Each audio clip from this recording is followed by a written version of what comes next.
Vous écoutez Europe 1, il est 11h30. Le journal de la santé avec Anne Cazobon. L'OMS le répète, le Brésil pourra accueillir les Jeux Olympiques en toute sécurité malgré l'épidémie de virus Zika. Rude journée de négociation pour les médecins. Ils cherchent à revaloriser le prix de leur consultation. Que faire pour exprimer sa colère aux États-Unis? Vous pouvez louer une salle dans laquelle vous pouvez tout casser et a priori, ça va mieux après. Sans oublier le chiffre du jour.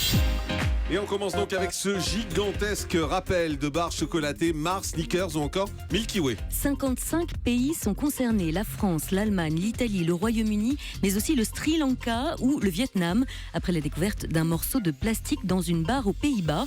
Il s'agit donc du fameux principe de précaution. Pour le spécialiste de la gestion de crise Christophe Rey, Mars a eu la bonne réaction.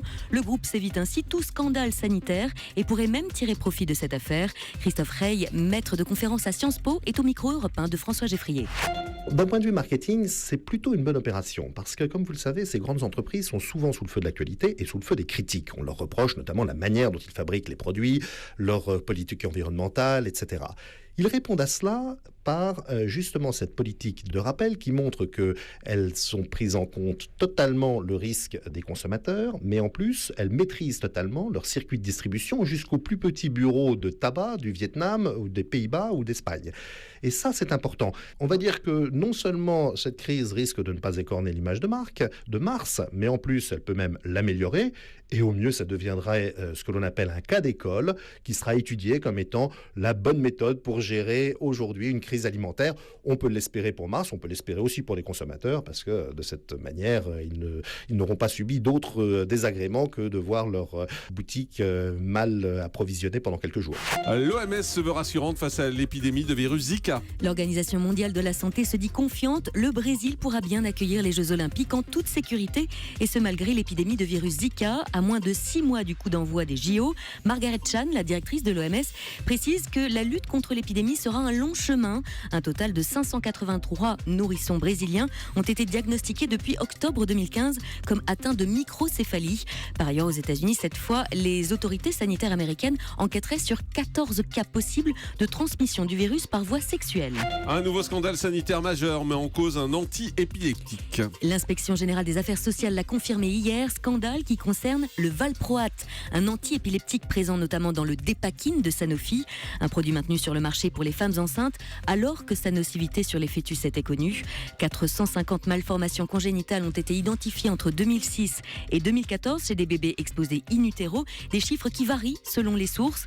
Pour l'association d'aide aux parents d'enfants souffrant du syndrome de l'anticonvulsivant, il s'agirait plutôt de 400 cas par an, la plupart souffrant de troubles autistiques. L'association réclame la création d'un fonds d'indemnisation.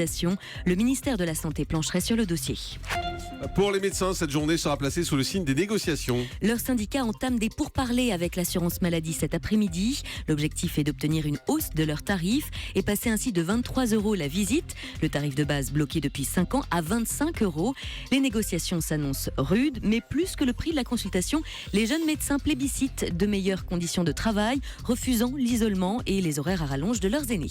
Aux États-Unis, on peut louer des espaces pour se défouler. C'est marrant ça. Oui, ça vous est peut-être déjà arrivé, la grosse colère qui monte et qui vous donne envie de tout balancer. Un conjoint qui vous exaspère, des enfants intenables ou un patron tyrannique. Dans ces cas-là, plusieurs options s'offrent à vous. Le yoga, la méditation, un gigantesque pot de crème glacée avec du sport après, une virée shopping ou tout simplement... Maintenant, libère ta colère.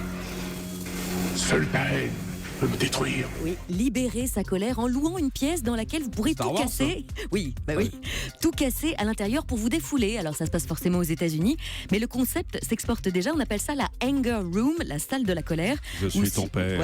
Si vous êtes au bout du rouleau, vous pouvez vous exprimer et exprimer votre frustration en envoyant tout valser. Voilà, ça va mieux ?